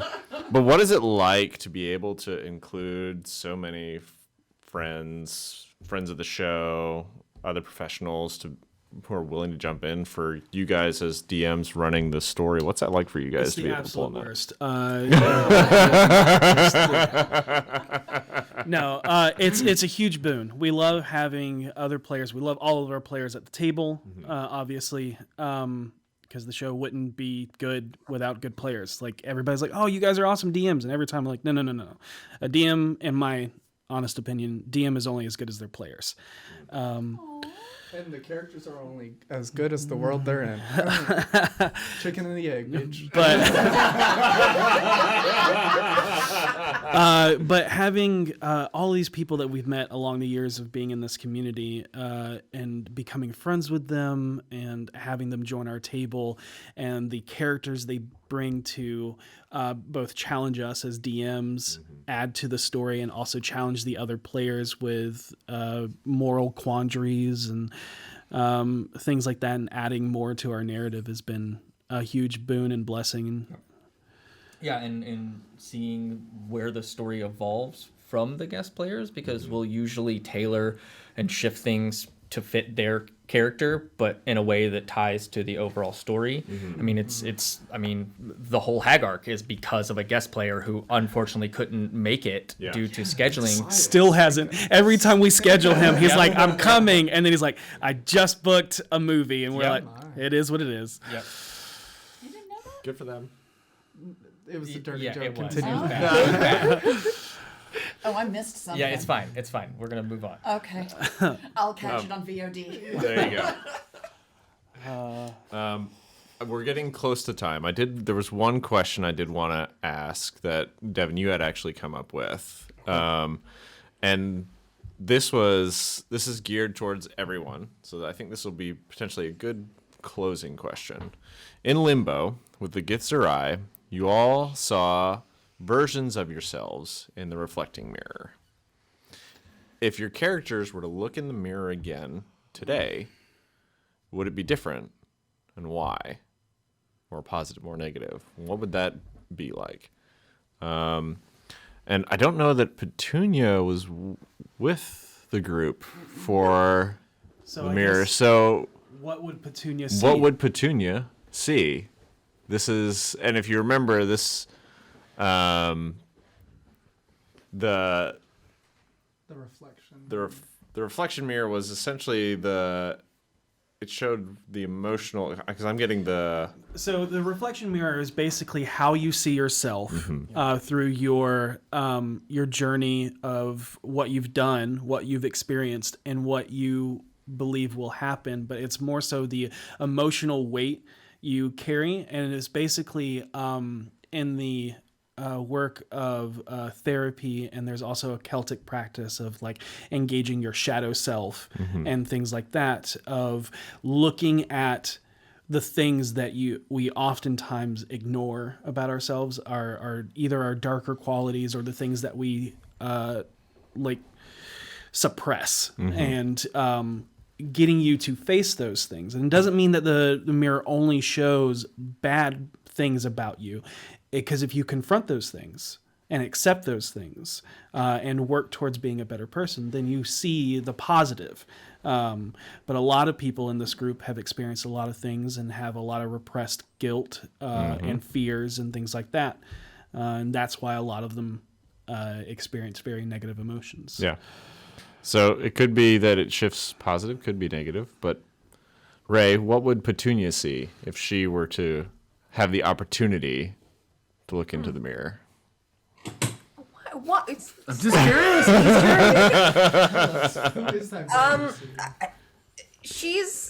She's got. I mean, like everyone was talking about having insecurities, and sure, Petunia has got her own, but I don't think she would see like a distorted version of herself or anything like that. She might like see herself a little bit shorter than she actually is, or something, or along those lines. But if I had to like think of details, I would say she's still got her quill behind her ear. She's got ink stains on her hands and I don't know, dust from old books on her dress, and like little details like that. Because I don't think she would really think too terribly much about how she like perceives herself visually. It would be more like where do I want myself? Where would she want herself to be? And that would be, in a library amongst her books and her things and her stories. I guess I would ask, how does Petunia feel because of her accidental prone nature? Does that manifest as some way as feeling always clumsy or a burden, or has she accepted that about herself, especially now that she's chosen of Timora? Just things of like abstract thoughts of how do they manifest within the emotions of how she perceives herself or how she perceives other people perceiving her. She, I think she accepted it probably before she became a chosen, because I think it happened more along when she was getting more involved with the BFGs, because she was like, this may be something that's just part of me, but it has its good and has its bads. It's kind of like any trait someone has. It's like, this is what I've got, and I'm going to use it to my advantage as much as I can. I guess she kind of tries to turn it. She naturally sort of turns a lot of the way she perceives herself into a positive. I imagine after Timora, if she were to look, she might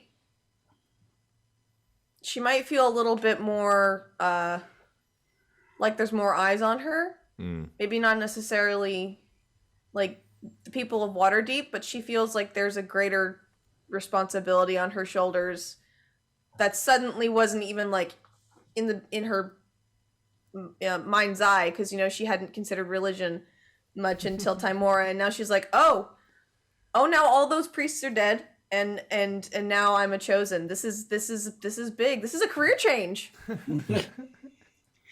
Yeah. I would also say that the perfect image that you're looking for in a reflecting mirror is just a reflection. Yeah. Yeah. Goblin. I made notes. So Seisha would look into the mirror at this point, and she would see a revenant wearing her armor staring back at her.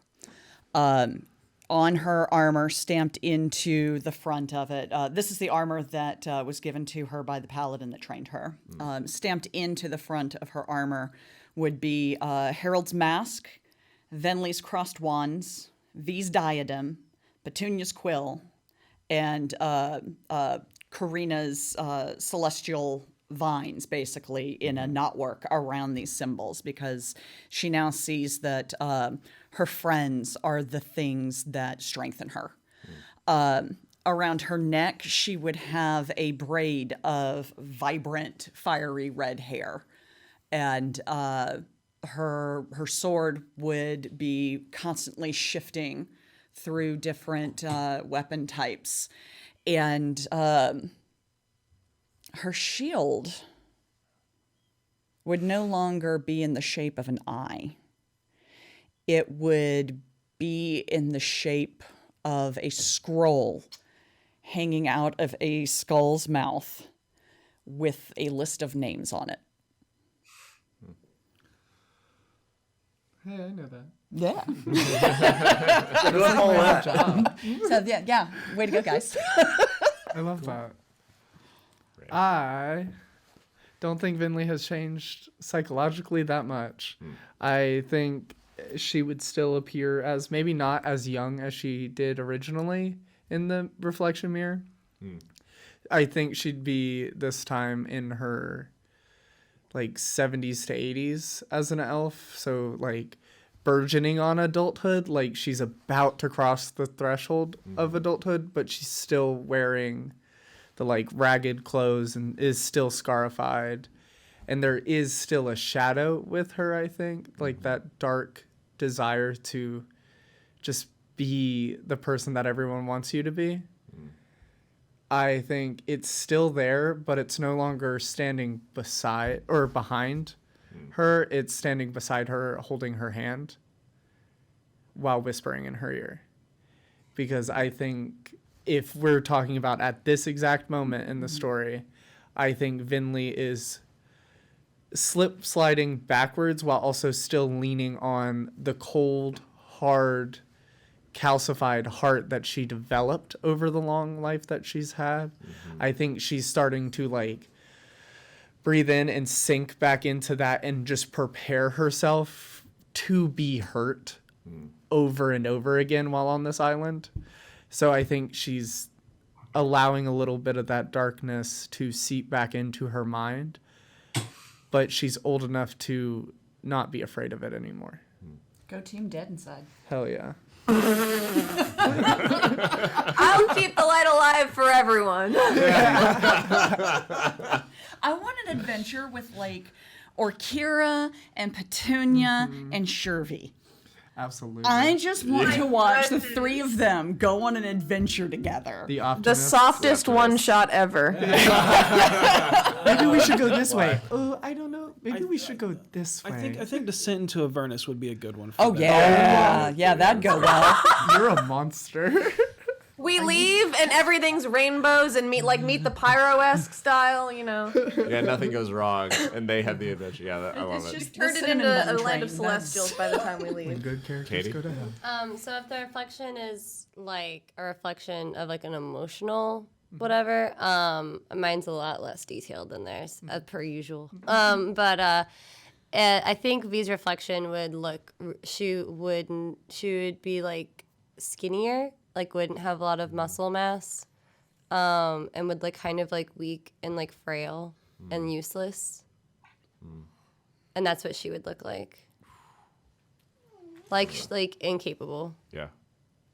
Well, that's heartbreaking. Yeah. After taking down your father and becoming Khan, that's wild. That's how her emotional. That's how she would feel right now. Is just Is it because of her brother's death, or sort of. I mean, a lot of it has to do with like the city and like the like the battle with like Voss and still struggling with like whether or not like the decision was really hers or not, kind of a thing. Like she just feels like not as like empowered, I guess. Like she just feels like so much is like out of her hands, and that she's not really like making decisions. She's just making decisions other people set up for her to do. Yeah. It's gonna be fun Yeah. seeing you on the island of the elves because you're one of our nobles. Right, but yeah, that's just sort of like I think right now where she's at, like emotionally, it would be more like she feels like useless. Yeah.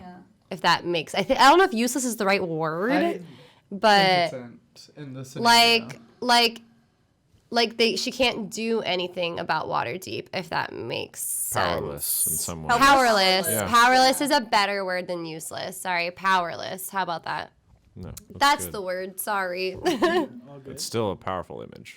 It also makes feather sense fucking pool. for V to be feeling that way in a uniquely magical issue. Yeah. Mm-hmm. While still being connected by being the con of the Veterox to planar threats. What we're currently doing, it's a lot of how Voss felt. Sorry, Voss felt in the party when we dealt with magical issues. Is Powerless. I'm just a dude. Like that's all y'all. Yeah. Do you want a gun? We'll get you a gun. Do you want It's the emotional, not physical. Yeah. Like, Okay, that's what well. I'm saying. If the mirror is an emotional, thing. because before the thing V was worried about was controlling like her like rage and anger and like lashing out of like anger, and now it's more like the opposite? Like she doesn't feel anything at all. Yeah. It's more of like a depressive. Yeah. Team Dead Inside. Yeah. Way to go, guys. The Dead 3. Wow. Okay. Yeah, I Ethan? like that. Well, I get to end things on a positive note. Hell yeah. Team positive, Team Dead 3. There we go. Yeah, so Harold feels a lot better about himself these days than he ever has, really. Last time I believe I described him as being hunched with the mask over his face, playing his accordion and looking like he's pulling broken pieces of himself back in, trying to hold it all together. There was also like a string element, and then like a wake of people that you were like stepping over dead bodies that you couldn't save. So these days, Harold looks put together, but the cracks that previously were in his body are I don't know the word for it. The gold. Kintsugi. Yeah. The gold is filled there, but that gold is a golden quill. Like it's the quill, like a feather, Like it's running kind of ink. in between the spaces, and he's like held together. He's walking upright. He's got a kind of determination on his face, but not like a grim determination. There's a hint of confidence that he knows what he's doing. And instead of there being dead bodies, there is a sea of people behind him all standing and watching. And occasionally he looks back, and when he looks back, a light is cast from his face that shows the faces of all these people who are relying on him to do this thing.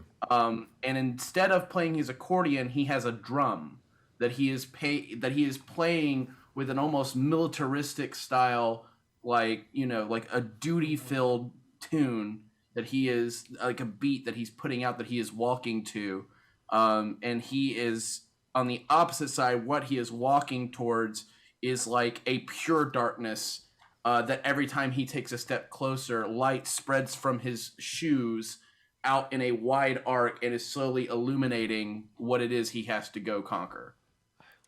That's awesome. That's So beautiful. what I gathered from that is that Harold regrets that he didn't get a tattoo with us. Girls' night. Oh, come on. Girls' night with Harold, and we could tattoo him. Absolutely. Hell yeah. Oh, man. I got the face. Guys, we Something have to a look request. forward to one last in thing about next year's season. We all know. One Harold last is thing the about biggest blue girl. my image that I forgot to say is that Harold's mask, he no longer has it in that image. Oh yeah. Nice. It's gone. That looks like it's about time. Yeah. Thank you everyone for joining us. I think I have one final thing I just want to ask. Hey Ross, what was it like playing the Harlequin and killing Petunia? How dare you?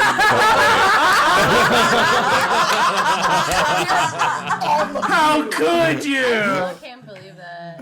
My jaw dropped, like dislocated. At home screaming. Yeah. For those of you that haven't seen the one shot with Petunia, you should check it out. Yeah. Brain tissues. There's an interesting detective in there who's trying to catch them all, And a punching pillow.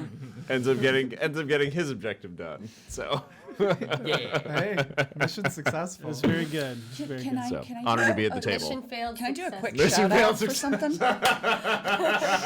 Sure.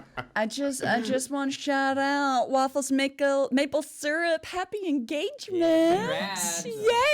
Good job.